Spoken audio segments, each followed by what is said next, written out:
Sesudah mengenyangkan orang banyak dengan roti, Yesus segera menyuruh murid-muridnya naik perahu dan mendahuluinya ke seberang. Sementara itu, ia menyuruh orang banyak pulang. Setelah orang banyak itu disuruhnya pulang, Yesus mendaki bukit untuk berdoa seorang diri. Menjelang malam, ia sendirian di situ. Perahu para murid sudah beberapa mil jauhnya dari pantai dan diombang-ambingkan gelombang karena angin sakit. Kira-kira pukul 3 pagi, datanglah Yesus berjalan di atas air kepada mereka. Melihat dia berjalan di atas air, para murid terkejut dan berseru, "Itu hantu!" Lalu mereka berteriak-teriak ketakutan. Tetapi Yesus segera menyapa mereka, katanya, "Tenanglah, inilah aku, jangan takut." Lalu Petrus berkata, "Tuhan, jika benar Tuhan sendiri, suruhlah aku datang kepadamu dengan berjalan di atas air." Kata Yesus, "Datanglah." Lalu Petrus turun dari perahu dan berjalan di atas air mendekati Yesus. Tetapi ketika dirasakannya tiupan angin, Petrus menjadi takut dan mulai tenggelam, lalu berteriak, "Tuhan, tolonglah aku!" Segera Yesus mengulurkan tangannya, memegang Petrus dan berkata, "Hai orang yang kurang percaya, mengapa engkau bimbang?" Keduanya lalu naik ke perahu dan angin pun reda. Orang-orang yang ada di perahu menyembah dia, katakan, "Sesungguhnya Engkau Putra Allah."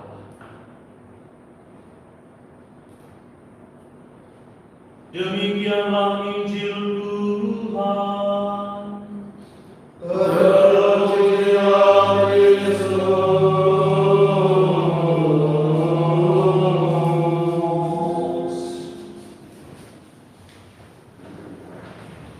Para pemfrater, saudara-saudari yang terkasih dalam Kristus, sebagai manusia, sekali lagi kita pasti pernah mengalami yang namanya ketakutan atau kecemasan. Pada tahun 2017, ketika saya menjalani tahun pastoral di Kalimantan, saya pernah mengalami yang namanya ketakutan dan kecemasan. Ketika saya mengunjungi sebuah stasi, saya terjebak di tengah-tengah air kali yang meluap sehingga saya tidak bisa bergerak. Motor saya pada waktu itu mati karena beberapa jalan saya tembus. Walaupun airnya sudah meluap, tetapi saya berusaha supaya saya bisa sampai di tujuan saya. Tetapi di suatu jalan itu rupanya airnya lebih dalam sehingga motor saya tidak bisa lewat, lalu tidak bisa dihidupkan karena sudah kena air. Lalu saya berhenti di satu jembatan yang itu satu-satunya yang tidak kena air. Lalu pada waktu itu sebenarnya ada beberapa orang yang juga bersama-sama dengan saya, karena mereka banyak sehingga mereka bekerja sama untuk mengangkat motor mereka ke seberang sampai ke tempat yang tidak kena banjir. Lalu saya datang kepada mereka memohon supaya motor saya juga diangkat. Lalu kata mereka, "Ya, setelah punya kami dulu, kami seberangkan ke sebelah." Lalu setelah motor mereka habis, ada 4 motor diangkat ke seberang, lalu mereka menghidupkan motor mereka dan meninggalkan saya di tempat itu. Pada waktu itu sudah agak gelap, jam 7 malam. Dalam hati saya, cara mereka ini, saya sudah minta tolong, malah tidak datang kembali. Saya mengalami ketakutan di tengah gelap sekali, tidak ada orang, tidak ada rumah di situ. Saya punya HP, tetapi di situ tidak ada sinyal. Pada waktu saya pasrah saja, sudah, kalau memang di sini sudah saya tunggu sampai pagi, airnya turun dulu. Tetapi rupanya Tuhan itu baik sekali. Ada 2 orang pemuda lewat dan ya mereka datang menenteng pakaian mereka, Lalu saya minta tolong, bisa enggak saya minta tolong mengangkat motor saya ke seberang. Lalu mereka bertanya, ini dari mana? Dari CU kah? Kalau saya bilang dari CU, aduh bahaya, siapa tahu saya dirampok lagi di situ. Terus saya bilang, saya dari paroki dari Mulia mau melayani di stasiun ini. Oh, frater ya? Dalam hati saya, syukur kepada Tuhan ada. Dan bersama-sama mereka kami mengangkat motor itu KX itu besar, berat sekali sehingga kalau sendiri tidak mau. Kami bersama-sama, lalu mereka menolong saya, membantu saya dan mengangkat saya sampai ke tempat tujuan saya. Kecemasan, saya rasa kecemasan ini juga dialami oleh Pater Yosef Jagadawan ketika berkunjung ke Pontianak. Pesawat mau mendarat, lalu naik lagi, mau mendarat, naik lagi. Saya tidak tahu pada waktu itu seperti apa di dalamnya. Jangankan mereka yang di dalam pesawat, kami yang menunggu di bandara saja cemas. Katanya 6:30 mendarat, tapi sampai jam 9 malam tidak turun-turun. Di mana? Lalu dari pihak bandara memberitahu bahwa pesawat dialihkan ke Batam. Itu baru kami merasa lega di bandara, tapi saya tidak tahu di dalam pesawat itu apakah tenang atau cemas. Tapi rasa-rasanya cemas sekali karena pesawat tidak jadi turun-turun. Para konfrater, saudara-saudara yang terkasih, kecemasan, ketakutan adalah hal yang manusiawi yang pernah kita alami. Dunia dan apa yang terjadi di dalamnya bagaikan luasnya lautan yang harus kita seberangi. Kita seolah-olah berada dalam perahu yang sedang mengarungi lautan kehidupan yang menyediakan aneka tantangan, kesulitan, persoalan yang sewaktu-waktu siap menerjang perahu hidup kita. Saya tidak tahu bagaimana badai yang terjadi kalau naik kapal laut dalam perjalanan yang jauh. Saya belum pernah mengalami naik kapal laut, tapi barangkali di sana juga ada banyak sekali badai di tengah samudra. Saya tidak tahu karena saya belum pernah mengalami. Selama kita masih hidup di dunia ini, setiap orang tidak akan pernah lepas dari namanya masalah. Entah itu bersumber dari dalam diri kita sendiri atau bersumber dari luar diri kita. Suka atau tidak, ya kita harus menerima, kita harus menghadapi persoalan hidup yang kita alami. Kita tidak bisa menghindar dari persoalan kehidupan yang kita alami. Saudara-saudara yang terkasih dalam Kristus, masalah datang tidak memandang usia, tidak memandang status sosial, entah engkau kaya, entah engkau miskin, masalah atau persoalan hidup selalu datang. Persoalan juga tidak memandang warna kulit atau apa saja. Masalah datang kepada setiap orang. Bahkan aneka persoalan kadang datang bertubi-tubi, silih berganti dalam kehidupan kita. Pada saat itu terjadi, kerap kita menjadi bingung, stres, takut, dan cemas seperti yang dialami oleh para murid. Lalu pertanyaannya, apa yang perlu kita lakukan?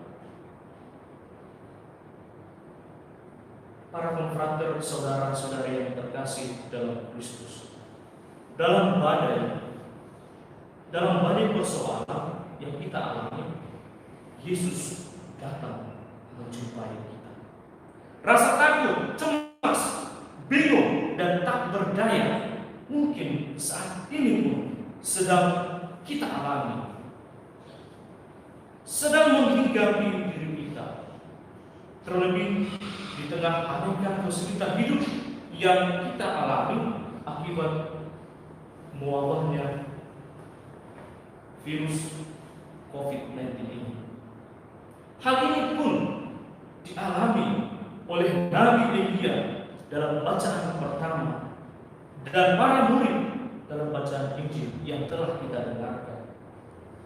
Dalam bacaan pertama, kalau kita membaca dari awal perikop bab 19, Nabi Elia mengalami ketakutan dan kecemasan karena mendapat ancaman pembunuhan dari Israel. Namun Tuhan hadir memberikan peneguhan kepada Nabi Elia. Juga para murid sangat ketakutan ketika badai karena angin sakal menghantam perahu mereka. Mereka berjuang keras mengendalikan perahu mereka. Dan pada saat mereka dalam situasi gawat, Yesus mereka lihat berjalan di atas air. Dan mereka tidak mengenali Yesus. Sehingga mereka mengira bahwa Yesus adalah hantu. Kita pun di saat-saat penuh dengan terpaan persoalan hidup, perhatian dan pikiran kita disibukkan pada masalah yang sedang kita alami, sehingga kehadiran Tuhan pun justru tidak dikenali lagi. Kehadiran Tuhan tidak kita alami. Kehadiran Tuhan tidak kita sadari. Dan kerap kali ketika persoalan hidup datang menghantam atau menghampiri kita, maka yang ada, Tuhan, di mana Engkau? Tuhan, mengapa ini terjadi kepada saya? Tuhan, mengapa ini terjadi saja kepada orang lain? Tanpa kita sadari, Tuhan hadir untuk membantu kita. Saudara-saudari yang terkasih dalam Kristus, sesungguhnya dalam badai kehidupan Tuhan Yesus datang mendekati perang hidup kita dan menyapa kita dengan berkata, "Tenanglah, aku ini, jangan takut." Kata tenang sering dipakai Yesus ketika Dia menyembuhkan orang-orang sakit yang datang kepadanya. Juga dipakai oleh Yesus ketika Dia mengatakan kepada orang lumpuh untuk berjalan. Kepada perempuan yang telah 12 tahun menderita pendarahan, agar mereka tenang, percaya, sehingga mereka dapat memperoleh kesembuhan.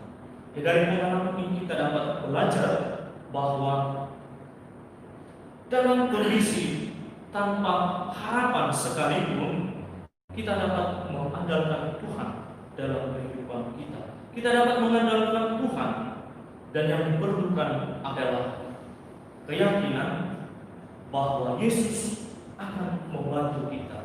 Tidak akan pernah membiarkan kita menghadapi persoalan, menghadapi permasalahan hidup sendirian saja. Dalam menghadapi persoalan hidup, masalah kesehatan, juga masalah-masalah dalam menjalankan karya kerasulan, kita harus terus-menerus bersandar kepada Yesus, sehingga Yesus memberikan kekuatan. Namun pertanyaannya adalah, apakah kita sungguh-sungguh beriman dan mengandalkan Yesus dalam setiap permasalahan, dalam setiap persoalan hidup yang kita alami? Atau malah kita seperti Petrus yang kurang percaya walaupun Tuhan sudah di hadapannya?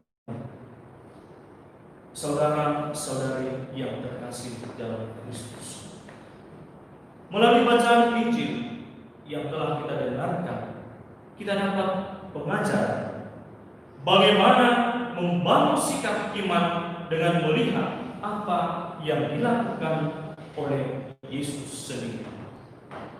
Kita tahu sesudah Ia melaksanakan karyanya, mengajar, menyembuhkan banyak orang, dan menggandakan roti dan ikan, Yesus pergi berdoa.